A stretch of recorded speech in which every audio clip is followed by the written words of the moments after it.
Hello and welcome to the first new video of this year. Today we're going to take a look at another legend team here, which is going to be a triple shadow legend team. Of course, linked to the player down below in the description again. Check them out on Twitter, they're also streaming as far as I know. Very strong player in general. But here we're going to take a look at their team with the Shadow Alolan Sandslash. A Pokemon that is kind of rare to be seen nowadays because there are Pokemon like Poliwrath quite often, but also a lot of mud boys like the Wishcast are kind of common. But today we're going to take a look at this team. This team was actually really nice for me, so I would recommend you to try this one out. Triple Shadow, you can of course use also the normal variants of most of those Pokemon. I feel like that Shadow Alolan Sandslash is most likely the best option that you can go for, but I like the normal Gligar also quite a bit, just to tank those moves a little bit easier from those Mud Boys. For example, here the Scald from the opponent would have been a little bit easier for us. But yeah, let's take a look at the first game already. We're going to encounter the Superior against us, and they can go for the Aerial Ace, which is not really ideal. And I'm actually going to make an interesting play here. I'm going to go for the Easy Wind, which is totally okay, but I'm in a tough spot because I kinda... Here you saw, by the way, the opponent got denied me here, which should have never happened, so I have like one less fast move as well. But as you can see here, I didn't go for my charge move because my only play here of winning in this game is now to go for the full farm down with my Gligar, try to still get to a dig, and win the game like this, and I will be able to do so. What if first game this was already? Basically calling that this was my only way of winning was kind of wild, so let's move on to the next one. Gligar vs Gligar in the lead.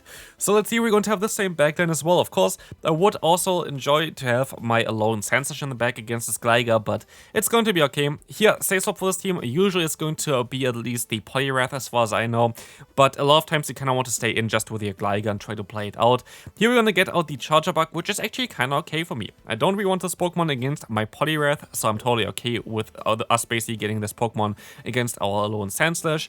And as I can see, we can use a shield onto the discharge. I'm still going to be able to go for another drill run against them, most likely force another shield or get them insanely low, and I'm totally okay with that. We're gonna get another shield here, which is kind of nice, and honestly, maybe I should have not used a shield here, but I still think it's going to be okay. I should have most likely went for the drill run. I don't think that an Ice Punch does do enough damage from this range, and it doesn't, but I can still go for the farm down with my Gligar. And let's see what's coming back in. It's going to be the opponent's Gligar. I can go for another charge move. The Aerial Ace is going to be able to hit them, and so the opponent is going to go down. They're going to have a Registeel in the back, and this Registeel will not be great for us, or like for the opponent basically, because you're going to have now the dig, and we're still going to have our Poliwrath in the back, which is going to have access to the move counter as a fast move, which will be already enough from this range, and I'm fairly certain the opponent knows it already as well, and decides to forfeit. Next opponent coming through, let's see what they're going to run. We're going to have here the Gligar against the Steelix. A Pokemon that you also rarely really see is going to be the Steelix. This Pokemon is still kind of solid, I would say. But let's see what we can do here. We can let this move go through. It's going to be a breaking swipe. I can go for the dig. Dig is going to get either the knockout or a shield, and I take the shield. And as my backline is really good against this Pokemon, I decide to swap out. And we're going to use a shield here on our Poliwrath because I don't really want to get too low. Breaking swipe is sadly getting the attack drop, which is going to be a little bit tricky against the matchup now against the Medicham as well. Because otherwise, I think I would have been able to get the opponent perfectly into a wing attack down range, which would have been really cool. But like this, I'm going to be forced to go for an Aerial Ace still with my Gligar. But I was able to get out the Fighting type, which is really important. I apparently win CMP against them, which is kind of cool. So that's going to be nice for me as I decide to swap out immediately into my Alolan Sandslash and go for the charge move against the Steelix. Let's see if they're going to shield or not. They decide to no shield, and so we're going to see in the back the Bastion, and there's no way that they can win this game anymore. Next opponent, we're going to have a Lickitung in the lead. Our backline is a little bit better against Lickitung, so I kinda maybe get some energy here and then swap out later on. I wait until the opponent going to throw, but they don't want to throw, and this is actually kind of awkward for me. It's not a scenario where I kind of want to be in. I hope they use a shield here because a potential dig would do a ton of damage, but no, they don't, and so I decide to go for a dig afterwards, which hopefully you're going to do some decent damage. You can just play out the lead matchup as well, but I decided to swap out now into my Poliwrath, and they swap out into this Sableye. I can just go for the Scald. Scald, 50% chance to get the debuff. I feel like I got a decent amount of debuffs, so I'm totally okay with that. For example, here I got one, and now I can just use a shield and realign, and also most likely gonna get a debuff on whatever wants to come in next. Let's see what's coming in next. It's going to be the opponent's... Oh, Charger Bug. So I can go for the Scald instead. Scald is going to do a little bit more damage and going to also still, of course, have the chance of debuffing. We don't get it here, but this is fine. This is like 50% chance. That's kind of how it's supposed to be. but let's see, we're gonna still be able to go into our Gligar. Gligar can easily take a move here. Exa is coming through and they swap out into the Lickitung to just get walled by the Sandslash. And yes, we're running Shadow Claw here on the Sandslash. We already have decent coverage against the Lickitung. We don't really need the Ice type fast move of this Pokemon. So as you're gonna see here, we can just stay in, go for the Ice Punch, go for the knockout. This should already be enough basically to knock them out anyway. Yeah, one more fast move basically is all we really need. Dual would have avoided the shield, but I think it does not really matter because you're gonna be able to win this game anyway. Next opponent, let's see, what are they going to run? They're close to the next rank as well. We're going to see here the Talonflame in the lead. This is going to be a fairly decent one for us because we kind of want to see it here. We can just play it out. Like, honestly, we're just going to play it out. We kind of get to the fast moves kind of nicely here, as you're going to see as well. I can just use a shield, I can go for 2 more fast moves, and I can go for another aerial ace in order to do a ton of damage against the opponent. We can always basically perfectly time our fast moves against a 5-star or like 5-turn fast move, which is kind of nice. And so we can see here as well that I can still go for another charge move here against the opponent, and I decide to now yeah, just let this move go through most likely, as we're gonna take the advantage. And I should have went into my Sandslash because I knew that they would have still fly left, but I decided to go into my Poliwrath instead and use a shield here. As the opponent is going to have the Lantern in the back, I'm forced to hope that basically my Sandslash is going to be enough to win this game.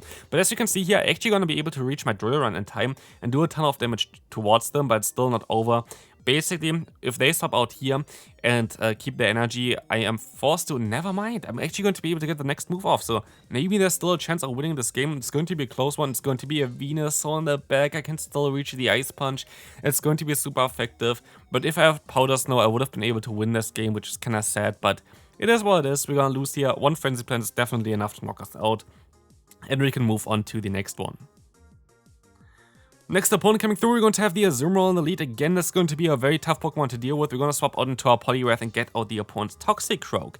And I decided to go for the Ice Wind here because it is very likely that the opponent decides to want to basically realign their Pokemon. They want to get rid of my Gligar with the Azumarill. So for me, I can just use another shield and I can get 2 debuffs onto the opponent or get the switch advantage and basically, yeah, still going to be able to align my Pokemon correctly. But yeah, the opponent decides to use their final shield, so Poliwrath as a Say-Sop currently is most likely the best one that they can run. Like, fairly likely that there is no better Say-Sop than Poliwrath in the current meta. But as you can see here, they're gonna go for the charge move. I don't really care too much. I can swap out now into my Sandslash, and they're going to have the Galarian Stunfisk in the back. This game is still not over, but it's going to be a little bit of a tough one to deal with. I'm forced to go for a charge move fairly fast. I had to go for their charge move here right now as well. It's most likely going to be the Rock Slide. It is. But I'm forced to go for a charge move kind of soon, but I didn't. And this is a huge issue for me because like this, the opponent put me into a range where I cannot farm them down here. I can still most likely go for the Drill Run, but now I have a Gligar left against an Azumarill, and yeah, like Azumarill is definitely one of the tougher ones to deal with for this team. I will still try to get to a dig here, of course, but it's going to be a tough one. We're gonna see the opponent going for the Ice Beam, gonna get the knockout, and so this game is sadly over. Next opponent coming through, we also of course show always some losses here because losses are important to take a look what you can do better, but I feel like in those scenarios it was not really something that I could have done really better. But let's take a look how we play against the opponent's Deoxys. I decided to go straight for the dig. There's no real benefit of going for the aerial ace bait yet, but we're gonna have to use one aerial ace and one dig anyways. It looks like here as the opponent goes for one Psycho Boost and goes for another one afterwards. I let both of them go through, because I feel like using a shield for a debuffed Psycho Boost is kind of silly.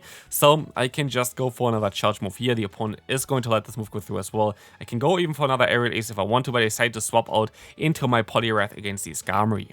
That's actually a very decent matchup for the Poliwrath. We can use a shield here. We usually outspeed the opponent by a little bit there at least, but they decide to swap out into their own Poliwrath, and they decide to go for the Icy Wind. Icy Wind is a little bit cheaper, and Icy Wind guarantees me the debuff, which is really important because now I can let those moves go through. I can still keep my lead, of course, which I still have for the opponent's Poliwrath, but what I just realized here is they're not running counter, they're running Mud Shot, and they're running Dynamic Punch as well, which is an interesting play, but I don't really think this is the right play, because as you're gonna see here, I'm going to be able to just, I would have been even able to swap out into my Sandslash, but I can just go for the dig here against the opponent. That's going to do some decent damage. I can swap out, Sandslash is coming through, I can go for the Ice Punch. Ice Punch will be able to get the shield or the knockout. We're gonna get the knockout and we can move on to the next one. Next opponent, we're going to have the Poliwrath here in the lead. We're going to be able to go for another Aerial Ace with the Gligar, which is going to do some decent damage. So great lead for me, but it's actually not as ideal because, yeah, Poliwrath has, of course, access to AC Wind, so they can always basically mirror the shields. I don't think they can win a matchup. Maybe the Zero Shields they might actually be able to win, but they decided to swap out into the Lickitung. And so what I decided to do here is I decided to go into my Poliwrath as well, because I feel like that they're going to be weak against my other Pokemon in the back against my Sandslash. Because usually you use like Lickitung to get out Pokemon like a Sandslash, for example, and then you have something else in the back that's going to be weak to it. But as you can see here, I'm totally correct with that. It's going to be Cresselia in the back, which is going to be amazing. So we see the attack drop coming through already. I can go for another Scald against the opponent, trying to get another attack drop. Again, Scald debuff was kind of accurate for me. I actually get 2 drops here for the attack. Is now enough to survive the grass knot. It actually is, and so they're forced to swap out again. But sadly, as you can see here, I'm out of shields. I have no shields left, and so this game is sadly over because I have nothing against the Poliwrath anymore. Next opponent, we're going to see a very tricky lead for us. We want to try to catch a move eventually. I go for the Aerial Ace just to get some damage, because if you get some damage onto the Swampert, that's basically already half of what you have to do here, and I will be able to catch the actual move here, the Hydro Cannon, onto my Water type, which is going to give me a nice benefit, but of course they're going to have a Charger bug in the back. I can still go for the Scald, which hopefully going to put them into farm down range for my Gligar, as we will be able to hit this, and that's definitely the farm down range. I don't get the debuff, which is okay here for me. I can just let the move go through, but I will get out of this matchup with a ton of energy, which can come in clutch against the Swampert. No need to use a shield here, and the Swampert should most likely have another move stored now, but I'm gonna be okay. I can use a shield. I do a ton of damage with the Aerial Ace for sure here. This is going to do around like 60%, I would say. Let's see, it does, and we can try to go for the farm down, but they're going to actually have in the back the Trevenant. And so this game is over. Easy win for us. We can just swap out, and the opponent is deciding to forfeit this game. Second to last game, we're going to have here the Gligar against the Steelix. Again, it's a fairly neutral lead. I wouldn't actually say it's a great lead for Gligar, because in a 2-shit scenario, you're going to lose, but they swap out, which is okay for me. I try to go for a charge move here. It's going to be kind of CMP-tie. I can use a shield against them. And yeah, we're going to be able to go for another Aerial Ace. I try to catch the next move onto my Poliwrath, hopefully, which is going to be kind of nice for me, but I go for a Dig first, as this is going to do a ton of damage against them. Does definitely do a ton of damage, as I can now catch the foul play on my Poliwrath. That's going to be amazing. Resisted move here, and they swap out into their own Poliwrath. So we know the entire team from the opponent. I can align my Pokemon correctly. I go for a Scald here, getting the final shield most likely, but no, they're actually letting this move go through, swapping out now into the Steelix, or locking themselves into the matchup against the Sandslash. And honestly, I make a mistake here because I decided to use a shield. I was not completely sure on how many fast moves they had, but I think they needed one more fast move to get to the Earthquake now in hindsight. But they're actually running Psychic Fangs here, which is a little bit more annoying for us, because we're gonna be forced to go for a charge move here as well. With our Sandslash, it's going to be able to get the shield, which is actually better for me, as I can now get the knockout against them. But we're still going to have to go up against the Poliwrath. I can swap out, and one more wing attack is all it takes. Final game for this video. Hope you enjoyed this one. I hope you all got a great start into the new year. It's gonna be so weird to see like 2024 down there. It's just mad. Like honestly, like time flies so fast since COVID. I feel like I think it's now I'm going to my 4th year as a content creator, something like this. It's just madness. Like honestly, I don't even want to think about it. Feels like time is so quick nowadays. But yeah, use your time wisely. I would say that's definitely a good approach for also your entire life, to be fair. Like, use it wisely. You're only going to be here once. But yeah, let's take a look at the final matchup for today. We're going to be able to go up against the Gligar. I can go for some Ice Punches. They're going to get the knockout. I don't think they're going to use a shield here. They do not. And so we can realign against the Deoxys, which of course is amazing because, yeah, our team kind of struggles a little bit against Deoxys, but I can still reach a Dig here, which is going to be able to get the shield from the opponent. They swap out into the Guzzlord. I can still go for my own charge move here as well. It's going to be the Dig doing a ton of damage. I don't have shields anymore, but I still have a ton of Pokemon. So what we can actually do here is we can go for an Aerial Ace, knock them out, and now it's just going to be the Deoxys, and I'm still going to have my Poliwrath here, but my opponent makes a little bit of a mistake. I guess Psycho Boost might be able to knock us out, but Thunderbolt is definitely not enough to knock me out, so I can go for the Icy Wind and win this final game. Definitely a very strong team, definitely something I would recommend you to try out. This is going to be it for this video. Hope you enjoyed this one, and I'll see you then. Bye bye.